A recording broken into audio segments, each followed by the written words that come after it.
I hope we're recording. The little red record light's still blinking.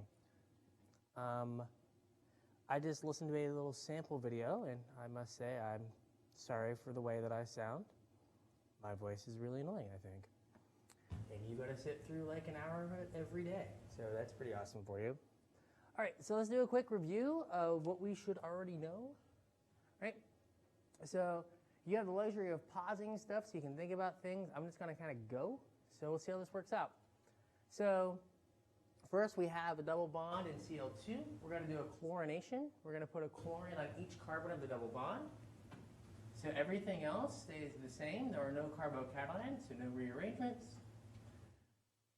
And chlorination is an anti-addition. We're going to put one chlorine up. Our methyl group will be back, and then our other chlorine will be back. So our chlorines will be on opposite sides. Next, we're going to do an oxymercuration. Again, no carbocations. These are really straightforward. We're going to add water across our double bond, and we're going to put the OH on the most substituted carbon of our double bond.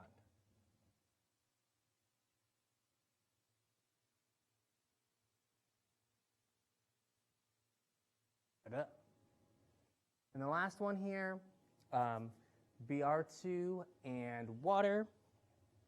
We're going to make a halohydrin, right? So again, no carbocations. You don't have to worry about anything rearranging. When we make a halohydrin, you're going to put your alcohol on the most substituted carbon and your bromine on the least substituted.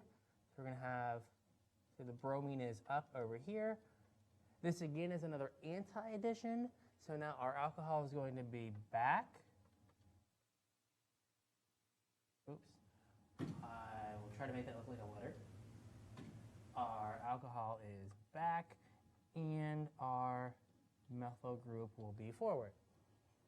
Right, so that's kind of what we've covered in the last couple days. Right? So we are going to start now on, no, not Skype, not my computer. Try again. Slides. Look at that. Like I know what I'm doing, kind of. Let's get to the right slide. I was so excited to start. There you go. All right, we're going to talk about hydroboration. Hydroboration is going to be the first way we've seen how to put an alcohol on a molecule, where that alcohol goes to the least substituted carbon of the double bond.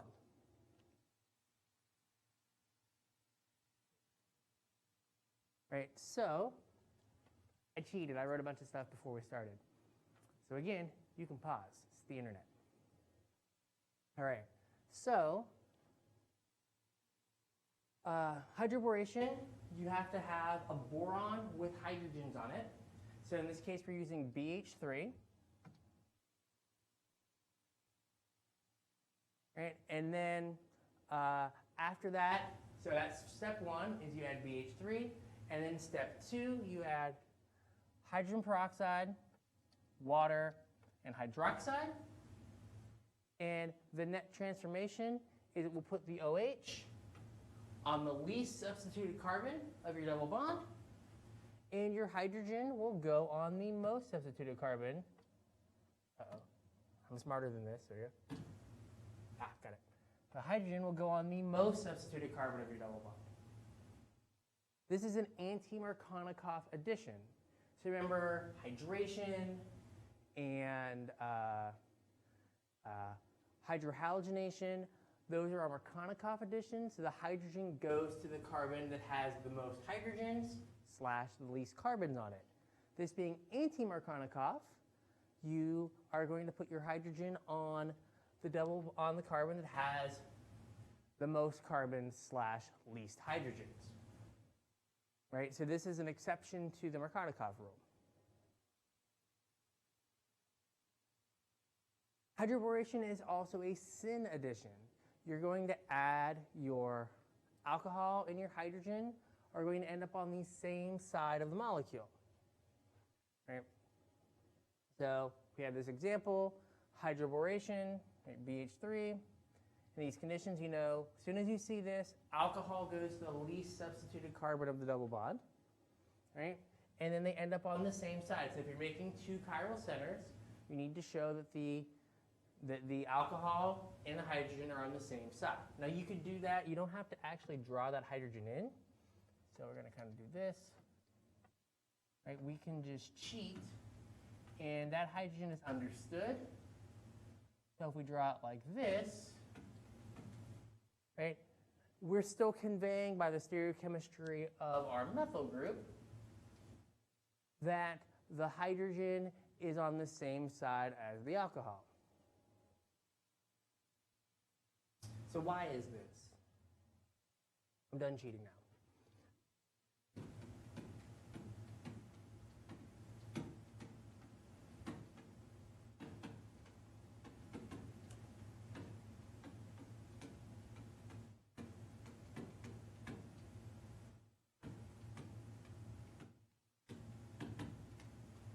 Hydroboration is a concerted reaction. So what this means is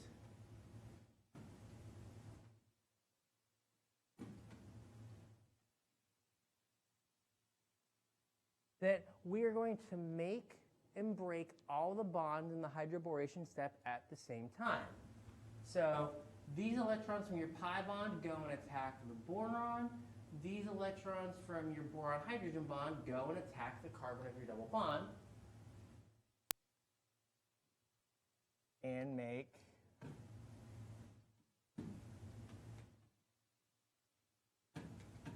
this, right? So this step here, these electrons are moving all at the same time, right? So that's concerted. It's happening at the same time.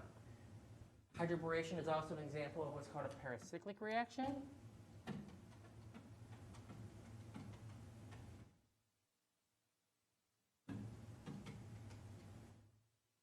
This means the electrons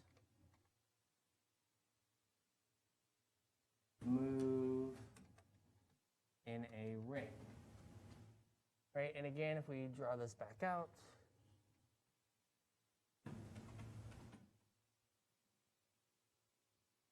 right, your electrons, as you can see, are kind of moving confined to a ring, right? Oftentimes, this will get drawn as the transition state will look something like this, where you're starting to break your carbon-carbon double bond. You're starting to form your carbon-hydrogen bond. You're starting to break your hydrogen-boron bond. And you're starting to make your carbon-boron bond. Right? So your transition state,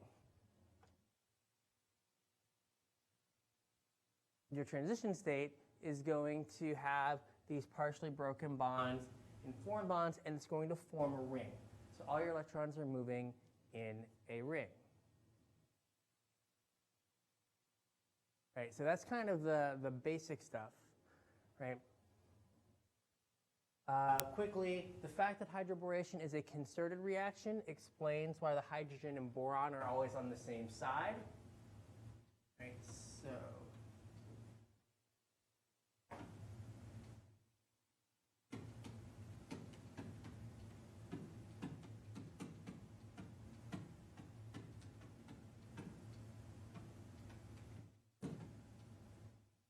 right? You cannot see me. I'm this tiny thing in the bottom corner of your screen, so sorry, right? But since the hydrogen, go back, since the hydrogen and the boron are never really separate in the mechanism, right? When these electrons here are attacking, right, they're still kind of bonded to the boron. So that means that you're always going to drop your boron and your hydrogen on the double bond from the same side, because they're never apart from each other. So that's why we'll say our alcohol is up. Okay. That means our hydrogen is up. And then, real quick, sorry.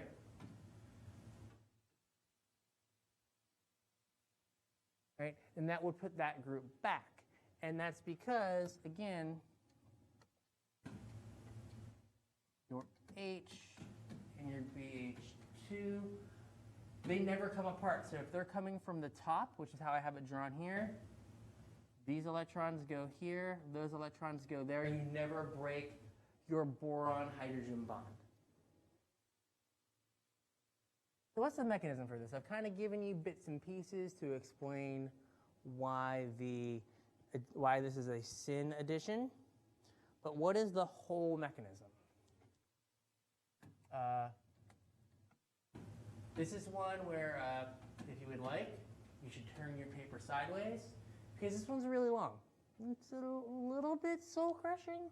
I mean, not fully soul crushing. I mean, you'll still go out drinking tonight, but you're not going to just like stay home.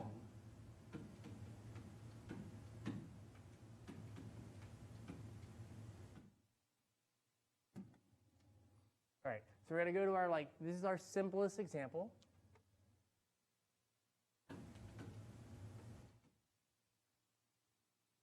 Right, so just like all of our other two-step reactions, our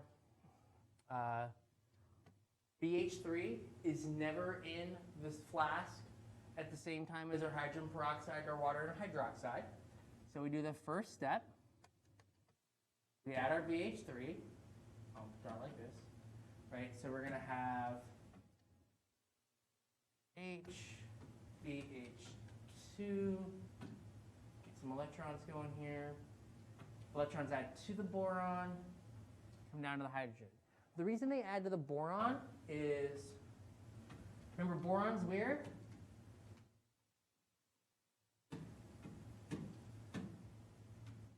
Boron has an empty p orbital.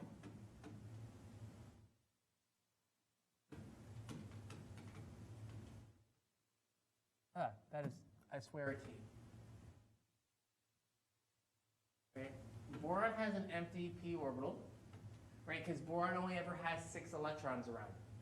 So it has this empty orbital. It should be empty p orbital. There we go. Has an empty p orbital that your lone pair electrons can go to, that they can fill. So this will be your first. Get this. Right. Now here's where it gets tricky. We will repeat this reaction. We will repeat the hydroboration until we have no other boron-hydrogen bonds. Right? So I have 2 boron-hydrogen bonds, right? So I'm going to do hydroborations until I run out of boron-hydrogen bonds. So that means I can have 2 more alkenes that I can add to my boron. So I'm going to have boron, boron, boron, carbon, right? So I'm going to have, so I added, the hydrogen I added was here, here, and here, right? Everyone always asks, well, can we just do this 2x, the 2x alkene thing that I did? And the answer is yes. If you can draw the arrows for this step correctly, I'm going to assume that you could do it 2 additional times, right? So basically you would have to draw this structure, and then you could say, hey, I'm going to use my last 2 boron-hydrogen bonds to hydroborate the alkene 2 more times to get to this structure here. This is the end of step 1. So basically, you need to end up using all your boron-hydrogen bonds to hydroborate your starting alkene, right? So that's the end of step 1. Once we get there, right, then we have to convert that boron to an alcohol. Okay. So the second step, pen, do pen stuff. Right, we're good. I'm good. Thank you. pen stuff. There we go. All right. So we have this, and this is where step 2 begins. So step 2 begins with, I always kind of condense this. We're going to have hydrogen peroxide, H2O2, and that's going to react with hydroxide. Hydrogen peroxide is more acidic than water. So what happens is the hydroxide pulls off the hydrogen and pushes the electrons onto the oxygen. That's going to give us peroxyanion plus water. So this peroxyanion is what we need to react with our boron. So once we get this is nucleophilic enough that it will add to that empty orbital on boron. Right, so boron has that empty p orbital because it doesn't follow the octet rule.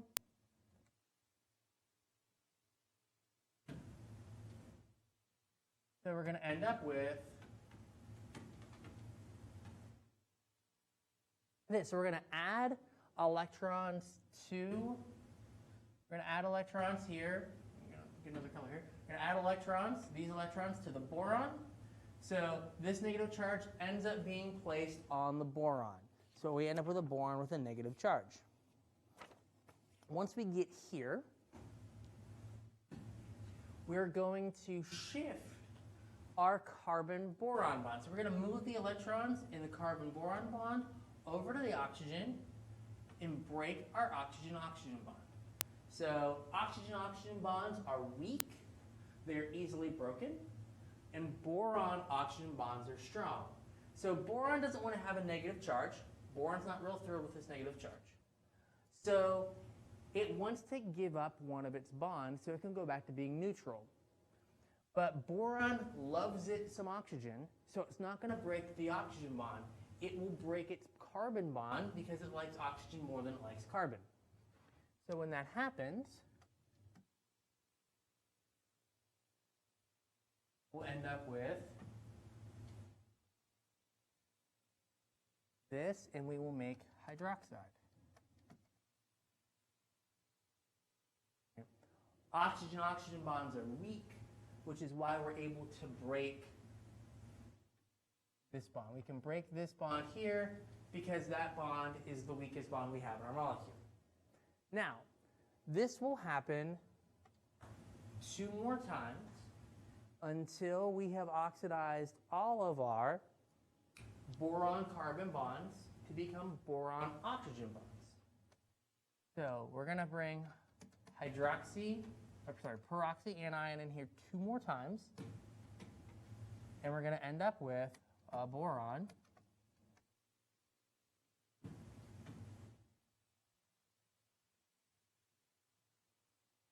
that has 3 oxygen bonds on it. So we're going to go from having boron-carbon bonds to having 3 boron-oxygen-carbon bonds, right? And we also, in this process, we make 2 more hydroxides. So total, we make 2 and 1, so we make 3 hydroxides total in the course of this reaction. So once we have our borons oxidized, so we have our boron-oxygen bonds now, right? We don't want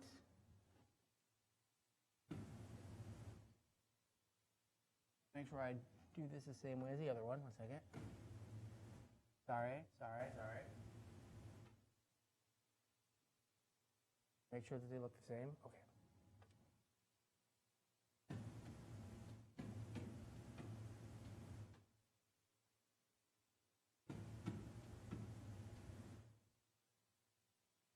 Other than that line being horrific, travesty of lines. All right. So now that we have our boron with 3 oxygens around it, the boron is now electron poor, right? Oxygens are electron withdrawing groups. They're pulling electrons away from boron, and they're making that boron slightly more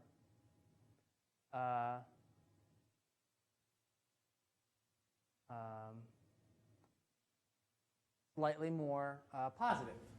So what that allows now is our hydroxide molecule is able to attack the boron. So hydroxide can come in and add to the boron.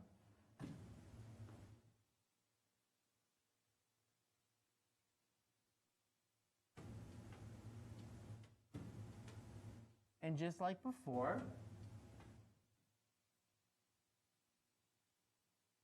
we're adding electrons to the neutral boron, so boron's going to get a negative charge. And again, boron's not thrilled with the prospects of being negatively charged. So boron has a choice. Boron can break its bond with OH, can break the bond and knock that off, or we can break one of our boron-oxygen bonds that the oxygen is attached to the carbon. So if we break this bond, we actually will go forward.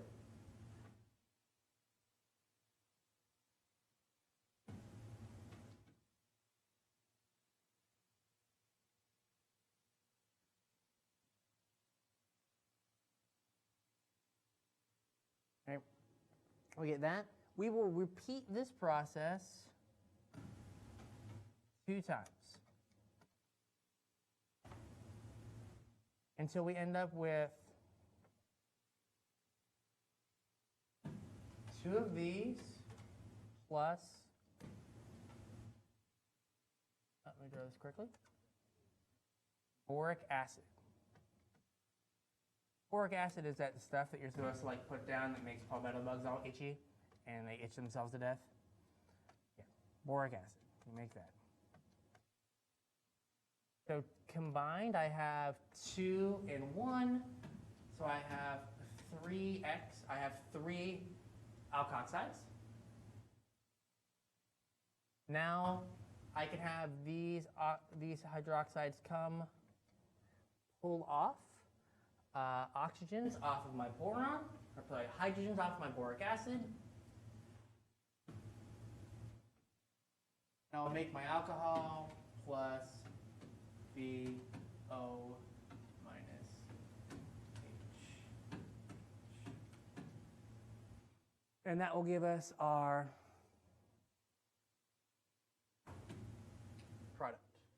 All right, this process repeats a few times to get the rest of the hydrogens on our alcohol. That's kind of the basic gist of it. So this one is a long mechanism.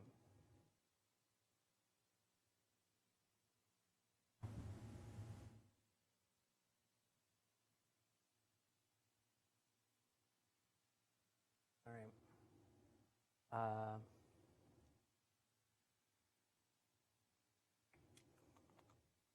Before we do this, I'm sorry, let's go ahead a slide. All right, so real quickly, so if we break this down into its steps, right?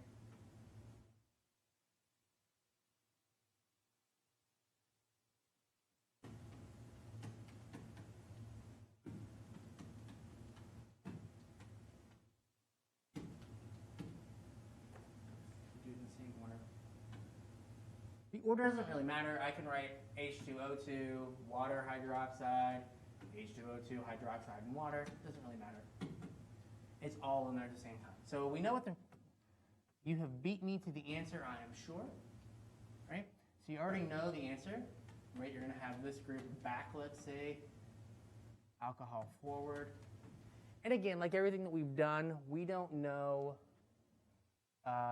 what enantiomer we have. So both of these structures are equally correct for us.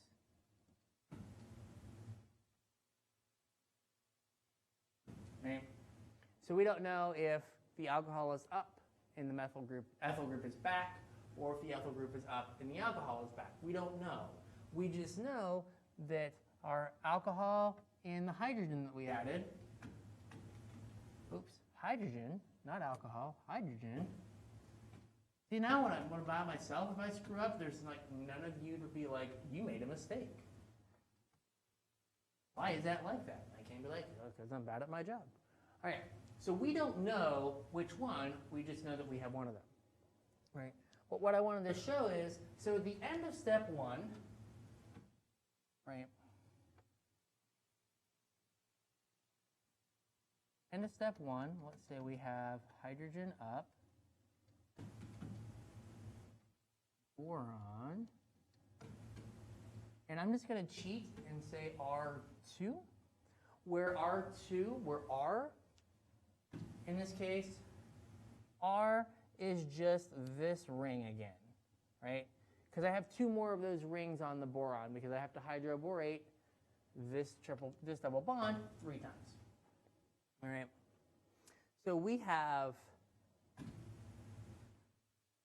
2 of those on there. So at the end of step one,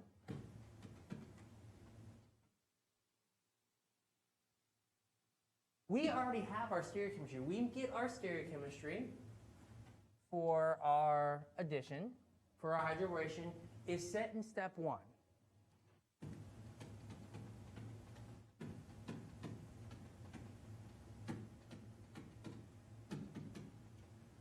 Make that a letter. So our stereochemistry is set in step one.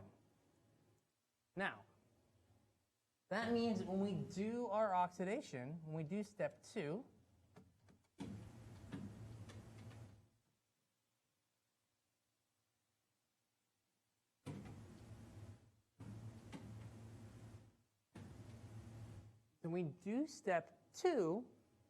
we don't change the stereochemistry. So whatever stereochemistry we have on our boron-carbon bond, in this case up, that is transferred to our carbon-oxygen bond, right? So if you have up here, you end up with up here,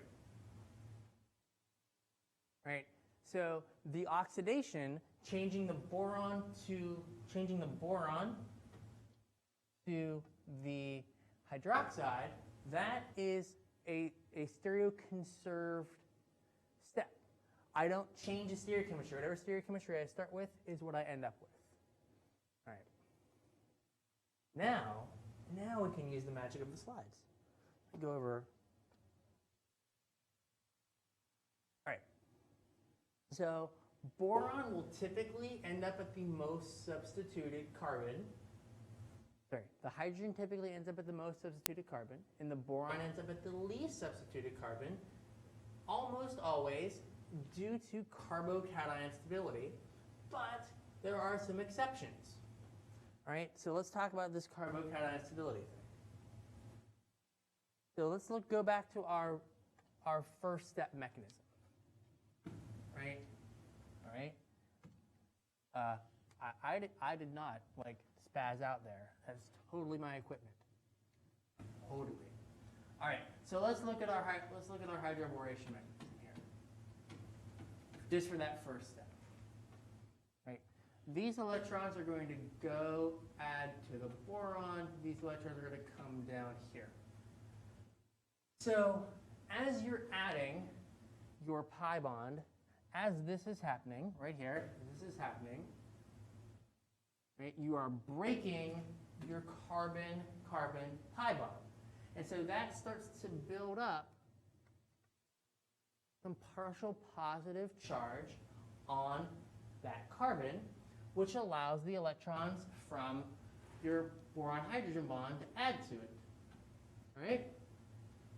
So basically what's happening is when you're doing this, you're adding your hydrogen to whatever carbon is best able to support positive charge. So we can think of this kind of an extreme case, right? We can go blue.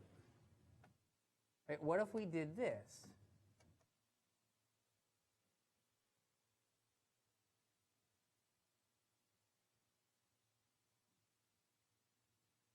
Right, so let's look at the two extremes. Let's say we did make a carbocation. Which carbocation is best? Blue or red? I would like you to say this out loud so you freak your roommate out that you're talking to your computer. Okay, we got a good laugh. Cool, right? So of course, the red one would be better, right? So we're not making a carbocation, but we are putting a partial positive charge on our molecule. So the more substituted carbon, in this case this guy here, the more substituted carbon can best have the positive charge. So that's where you're going to add your hydrogen or your hydride, right? So we're looking at this. So the reason that you always put your boron on the least substituted carbon is because you always want to take your most substituted carbon and put the partial positive charge on it. You don't want to put it on the least substituted carbon. So, right, so we're not going to do this. Right? We're going to want to go favor something that kind of looks like this. We never get here.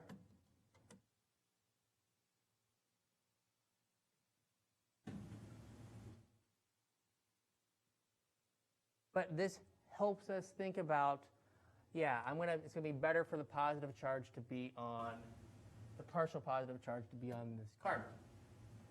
So this is governed by electronics, right?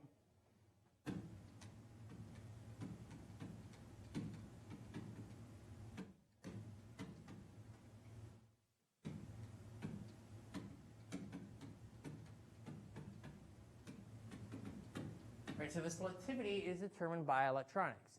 It's determined by which carbon would prefer to have a partial positive charge.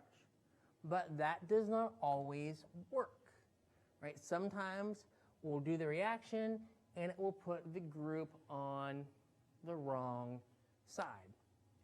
So we can, oh my, it like totally wigged out on me. Totally.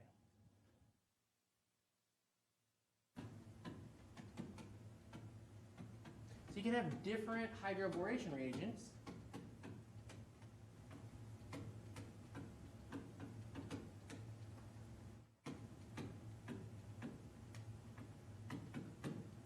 Of varying sizes.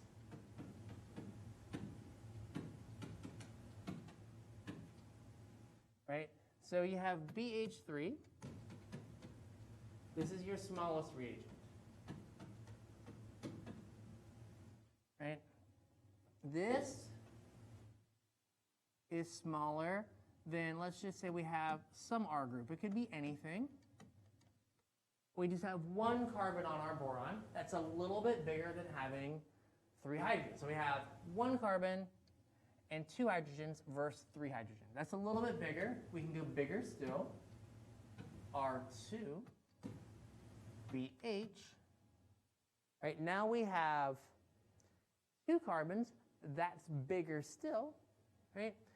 And then the biggest thing that we have is something we call 9BBN.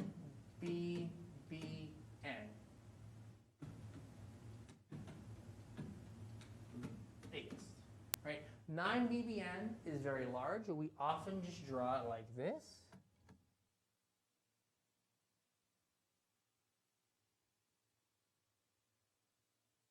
Basically, it is a boron with a giant parachute of carbons coming out of the back.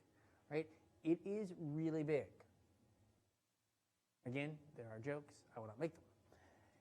It is very large. Right?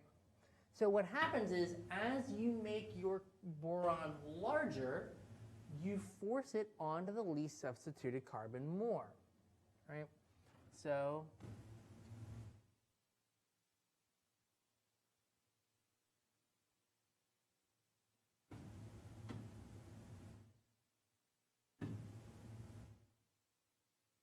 we have 9BBN,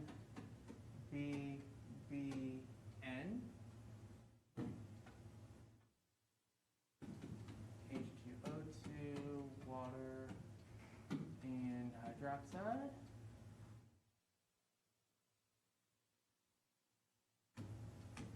Right, we're going to get what we expected. Right, alcohol on the most substituted carbon, hydrogen on the least substituted carbon. So, but this is being enforced not only by electronics, but by sterics, right? So what do you think is better? Right, our boron with its big parachute of carbons here, away from everything else, versus our, we'll make it red, have the technology.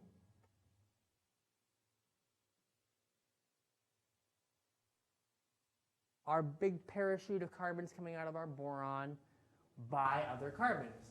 Here we're going to have, when it's here, you're going to have more steric interactions. Right? This is similar to, like, you know, when we talked about sterics with chair conformations and Newman projections, right? If you have two large groups beside each other, they bang into each other, they want to get away from each other, right? So here I have this large group by all these carbons. So I have these steric interactions that are pushing them apart. So if we just put the boron, just put itself on the least substituted carbon, it would be able to hide, it would be able to put the carbons that are on it further away. So as we make the boron, the groups on the boron larger, right? So as they get larger, right, you increase the chances of the boron going to the least substituted carbon. So as you make the boron larger, you're just enforcing the electronic preference. So the electronics say boron wants to go to the least substituted carbon. So as soon as you start making the groups on the boron larger, then sterics is also saying put boron on the least substituted carbon. Together, those two things will allow boron to be placed on the least substituted carbon. For our purposes, we're just going to assume that boron always goes on the least substituted carbon. But if you see these other reagents, that's why they exist, and that's what they're used for.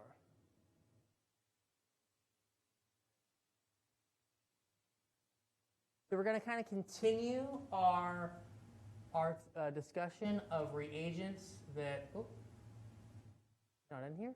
Aha. Wait, didn't work. I skipped a slide on my stuff.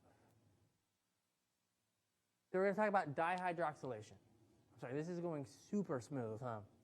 You're like, oh my God, Wakefield's so terrible. All right, so we're going to talk about dihydroxylation.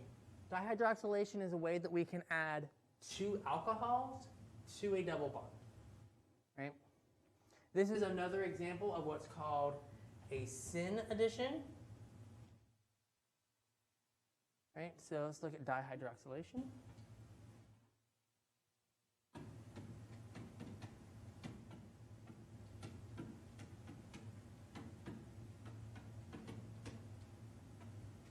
Dihydroxylation, you'll have a double bond, and you can treat it with one of two reagents. The first is cold dilute KMNO4. You have to specify that the KMNO4 is both cold and dilute when doing this reaction. This will allow you to put an alcohol on each carbon that was part of your double bond. Right? The other reagent that we will use will be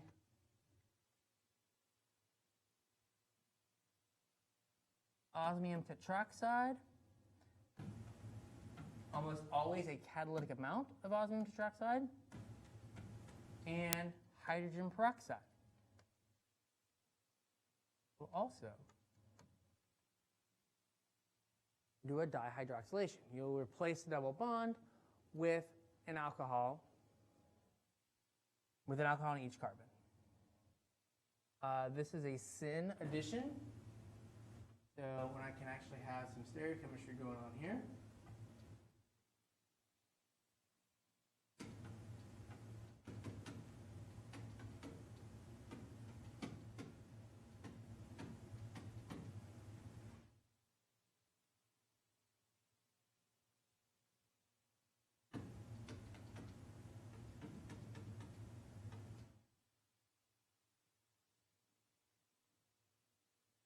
Right?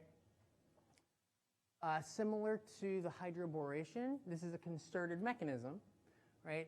Your oxygens never leave your magnesium. No, manganese. So you have like O minus. Your oxygens are always stuck to your manganese, so they're getting dropped onto your double bond from the same side.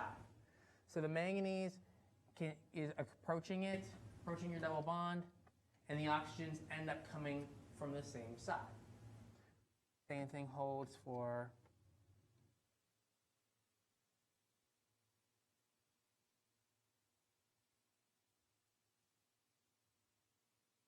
osmium tetroxide, peroxide,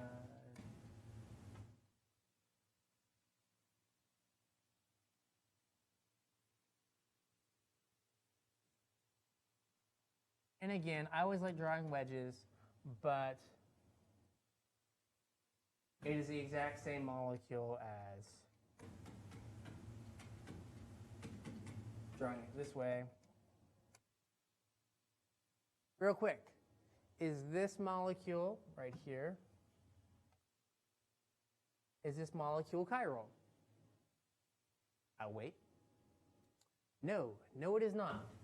Right? There is a plane of symmetry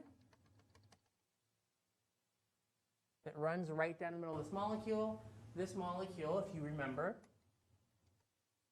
is meso. Right? So it is not chiral. You have a plane of symmetry. It's meso. We always will use a catalytic amount of osmium tetroxide because osmium tetroxide is not particularly good for us, so we don't want to use a lot of it. It sublimes, which if you remember means that it goes directly from the solid to the gas phase. It skips that whole pesky being a liquid thing. And as a result, it releases a kind of vapor of osmium tetroxide. And osmium tetroxide will react with any double bond it runs into. And our eyes are full of double bonds.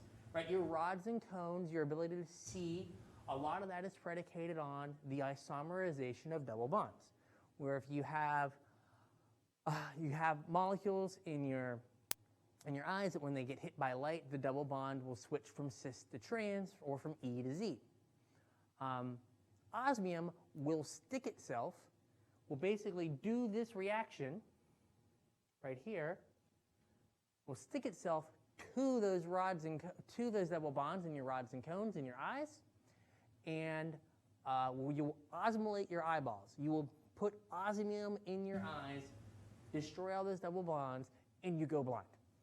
So we don't like to use a whole lot of it because seeing pretty far up my list, my list of things I want to do, right? But it's awesome at putting alcohols and double bonds, so, sacrifices are made for science. All right, so pretty much any double bond that we have, all right, we're gonna live with that one. All right, anything we got, we can just use a catalytic amount of osmium tetroxide, hydrogen peroxide. We will drop our alcohols on there. Now, if you have a cis double bond,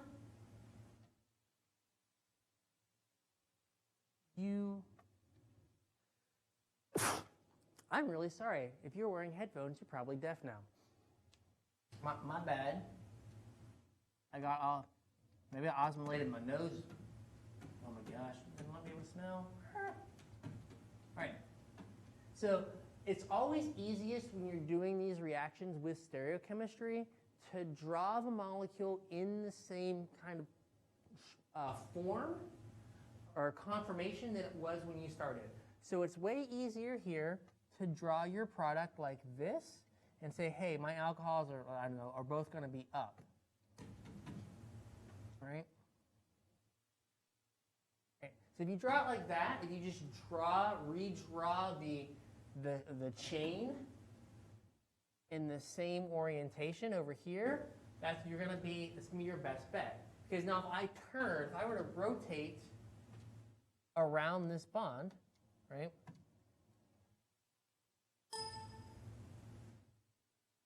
Apparently it automatically backed up. I guess that's a good thing. If I were to turn around this bond, I'm going to change, I'm not going to change my stereochemistry, but I'm going to change how it looks. Right? I can check and make sure that I'm right. 1, 2, 3. Hydrogen is back. Makes 4. This, as it is drawn, is R. 1, 2, 3. Hydrogen is back. This is also R. So that didn't change. So let's look at the other one. Go blue here. 1, 2, 3. Hydrogen's back makes 4. This one is S. So look at here. 1, 2, 3. Hydrogen is up now. I don't know why I'm circling that. It's 4. Right? This looks R, but low priority group points at me, so it is S. So if you try to draw it, if you draw it this way, we'll go over a slide. You're gonna follow me. Right? So if I draw it like this, I can't screw it up, right? Or if I draw it in the same orientation that I start with, I'm good. Right? If I try to draw it like this, you have to realize that you're going to switch. Your stereocenter is going to point away from you. Right? If you don't, you're going to draw the wrong diastereomer. So this is just a subtle thing. So make sure that if you start out with a cis double bond, that you draw all your groups you draw your chain and put all your groups kind of in the same orientation that they started with on the double bond. And then it just makes it easy to say, I'm going to drop my alcohols on the molecule from the same side. I'm like pointing at stuff at the board like you can see it. These are always awkward. All right. So one last thing. It might be a long last thing, but it's going to be one last thing. Right. Oh, on the bottom of this slide, it talks about naming diols. We're not going to worry about that right now. We're going to worry about that next semester. So you're welcome. The last thing I'd like to hit on, which is probably going to take a few minutes here, but again, you have infinite time. I'm like cutting into like the Kardashians or like Big Brother or some other terrible TV show, right? We're going to talk about radical halogenation. This is another reaction where you end up with your bromine on the least substituted carbon and your hydrogen on the most substituted carbon. Right?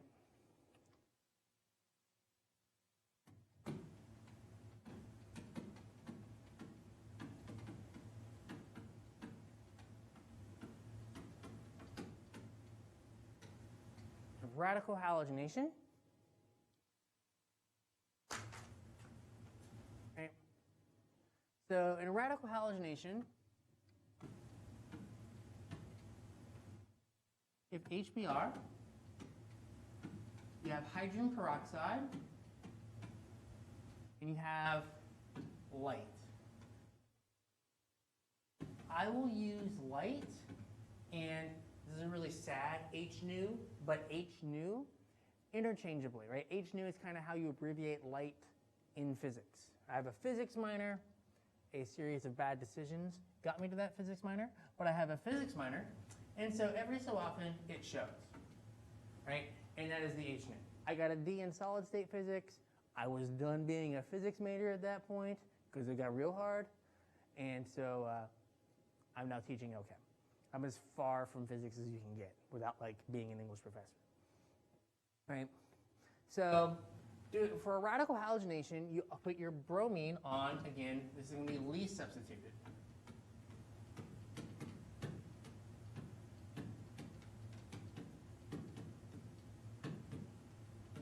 This is another anti-Markov.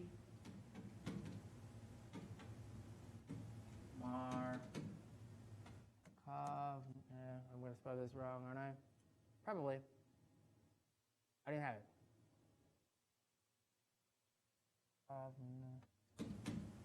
I know. We'll just all be embarrassed for me that I totally butchered that, but it's another anti-Markovnikov addition. Right? So I'm talking about radicals, but what is a radical?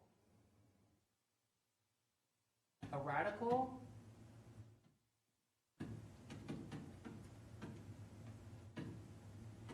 is an atom or molecule with an unpaired electron. Right, so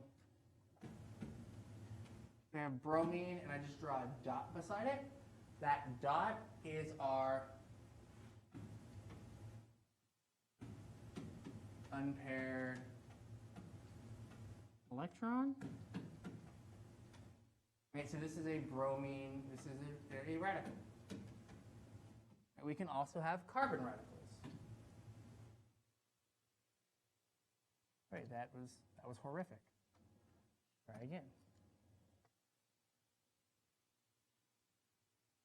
Right, so we have a carbon that again has a dot. That is our unpaired electron. This is a carbon radical.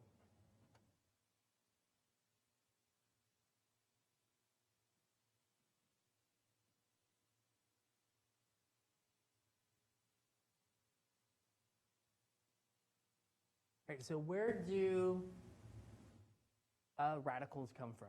Well, when two molecules love each other very much, a bird comes and brings them a radical. No.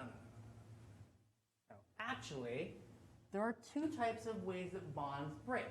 Right? We have heterolytic cleavage. Do I spell this right?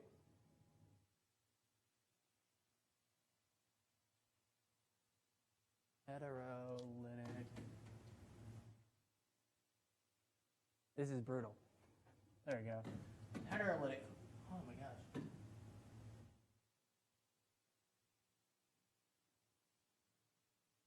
Heterolytic cleavage. Right? Heterolytic cleavage of bonds is what we've been doing. Right? So let's take HBr as our kind of stock example here.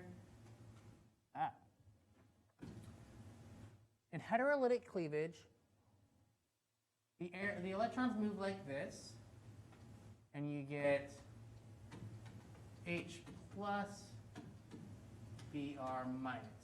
So in heterolytic cleavage, one atom gets 2 electrons from the bonds breaking.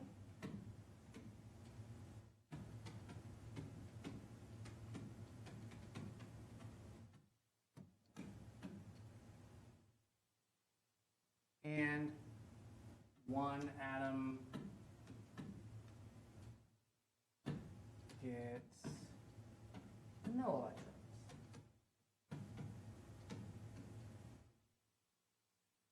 So, right, the bromine got 2 electrons, it got a negative charge, hydrogen got jack, and ended up with a positive charge. So that's heterolytic cleavage. You break this bond, you cleave the bond, and both electrons from that bond go to boron. Sorry, go to bromine. Right, then you have homolytic bond cleavage.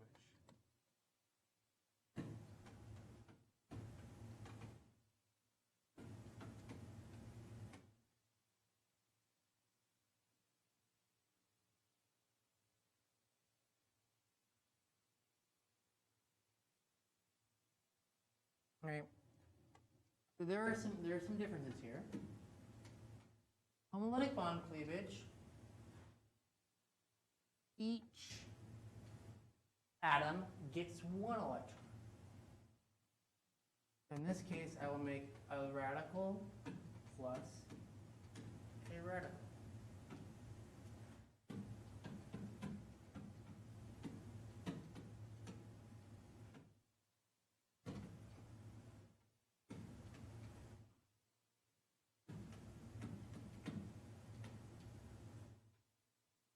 All right, so you may have noticed something important here.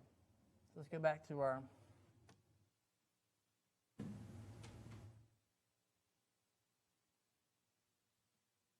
right here we have a double-headed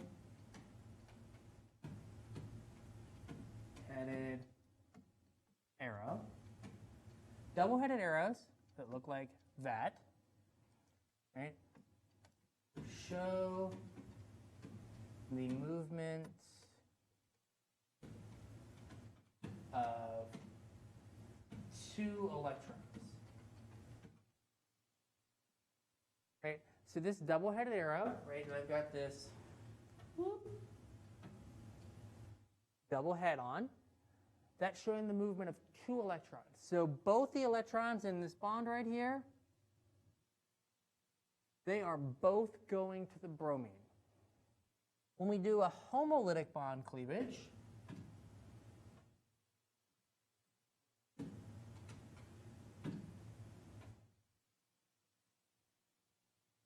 we use what are called single-headed arrows, or they're just sometimes called fishhook arrows.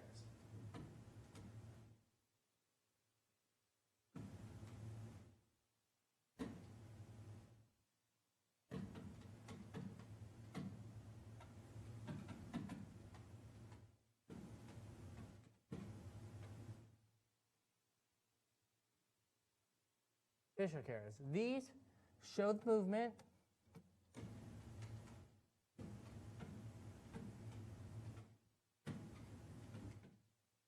of 1 electron.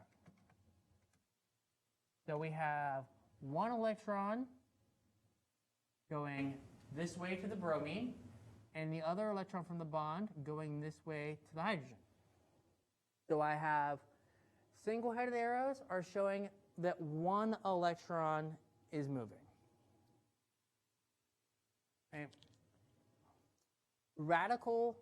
Carbon radicals, we know where radicals come from. Let's talk about radical stability. Oh my gosh. I don't know what's wrong with the pen. It's like wigging out on me today.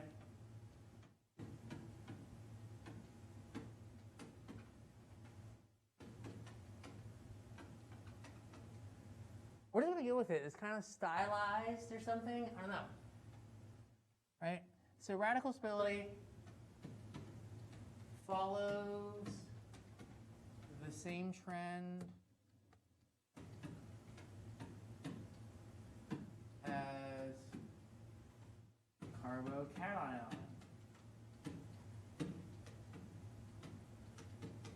stability. Oh my gosh. I don't know what's going on.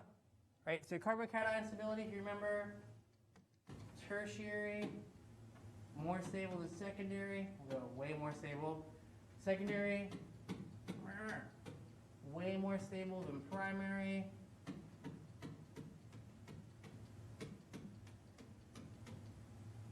way more stable than methyl, right? More stable, less stable.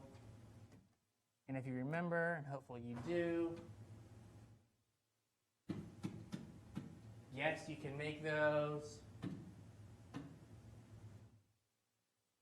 No. Can't do it. Not no. No. There you go. Can't do it. Radical stability follows the same trend. Tertiary radicals are more stable, way more stable than secondary. Secondary radicals, way more stable than primary.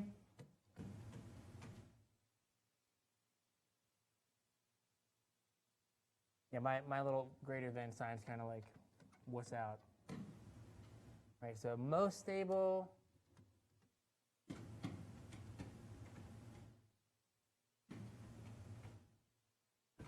least stable.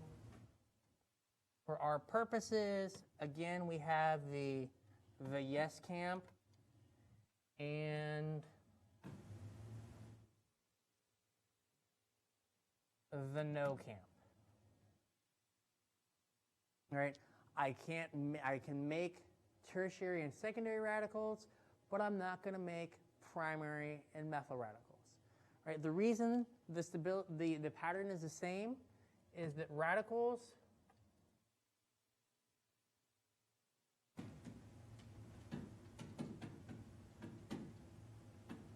lack electrons. Right? So radicals are short one electron. So you can think of this almost like half.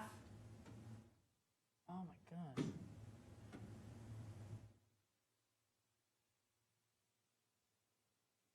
Half a carbocation. Carbocation is short, is missing 2 electrons. I don't even know what that was supposed to be. Try again. Different color for some reason. Carbocations are missing 2 electrons. Right? Radicals are missing 1 electron. Right? So they're both missing electrons. So the same things that stabilize carbocations stabilize radicals. Right? Remember that carbon is electron donating. Right? So all these carbons will donate some of their electrons to help stabilize that radical. Right? The radical is not quite as big as is hard to have as the carbocation, but it's not pleasant. Right? So instead of the idea of moving the couch, right now you're just moving like a really big, like comfy chair. It's not quite as hard as moving the couch, but still not fun. You need some help. All right, we will talk about the mechanism of radical halogenation on next class, whenever that is. And so I think we are good. Thank you very much for sitting through all this.